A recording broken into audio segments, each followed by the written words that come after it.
tell you this, it ain't over easy. Oh, who's that crazy cat? He's sitting in the corner with the long eyes. Who's that crazy cat? He's looking like someone dragged him in from the alleyway. Who's that? She has been one of the rising stars among the freshman Democrats, but now California Congresswoman Katie Hill, vice chair of the powerful House Oversight Committee, is under investigation by the House Ethics Committee over allegations that she had an improper relationship with a congressional staffer in possible violation of House rules. And that is just one of Hill's personal entanglements that's making news today. CNN's Kyung La has more on this. And so, Kyung, first, just help us understand this House ethics investigation and the Congresswoman's response. Well, let's start there, because the House ethics investigation is really stemming from an accusation that Hill had a relationship with one of her staffers in her congressional office. There is no evidence of this relationship. Hill has denied it. And she says, you know, as far as the ethics probe, she welcomes it. She will fully cooperate. There's a secondary relationship, a second relationship that Hill did address in a letter to supporters, and this involves a worker on her campaign staff. In a letter to supporters, she writes, quote, "I became involved in a relationship with someone on my campaign. I know that even a consensual relationship with a subordinate is inappropriate, but I still allowed it to happen despite my better judgment."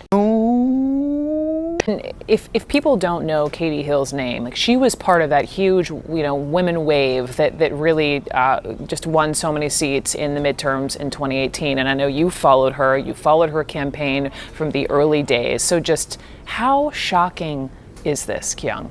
She is a formidable fundraiser. She's one of the youngest women to enter Congress, to be elected. First-time candidate. We followed her from citizen to candidate to Congresswoman. This is somebody who is absolutely a rising star, who swung a purple district, who has been very comfortable about identifying as bisexual. So an extraordinary person, really has a bright future ahead of her. This is something that was certainly unexpected, that for someone who has followed her for months, it certainly seems out of character. Now Red State has obtained text messages between Heslop and the female staffer that appear to call into question both the power structure of the two-year relationship and how the female staffer felt it was abusive, writing to Heslop, quote, "It was a dark time and you treated me really poorly, but I also stayed, which I have to own." Staffer also said she was afraid to push back against Katie Hill for fear of losing her partner and her job. We reached out to Katie Hill for further comment. She has not gotten back to us. Tucker. The fall from grace for a California congresswoman once seen as a rising star in the Democratic Party. Freshman Katie Hill just announced she is resigning amid a bizarre scandal involving racy photos and an alleged affair with a congressional staffer. She just tweeted this: "It is with a broken heart that today I announce my resignation from Congress. This is the hardest thing I've ever had to do, but I believe it is the best thing for my constituents, my community, and our country."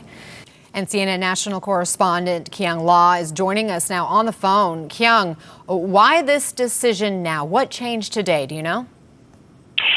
It's a little difficult to know exactly what the turn was. I had been hearing day by day that the sentiment was changing inside the office. This was not an easy decision. This is a very close, very tight, and also very young office. They're idealistic. They are new to Congress, and they had a lot of dreams, a lot of hopes, especially being led by someone so young and so energetic, who had a lot of ideas and was looking at quite a big launching pad for those ideas. I don't know exactly what changed, but we know that something did. And it's hard to know if it's exactly something with Katie Hill or an outside force. But in this letter that she has given out on her Twitter feed, it's that she didn't want to suffer anymore. There's a lot of disappointment. There are a lot of broken hearts. Who's that crazy cat? He's sitting in the corner with the longing eyes. Who's that crazy cat? He's looking like he just heard some liberal hypocrisy. Who's that crazy cat? He's mocking those liberals telling lies. Who's that all he can say is, oh.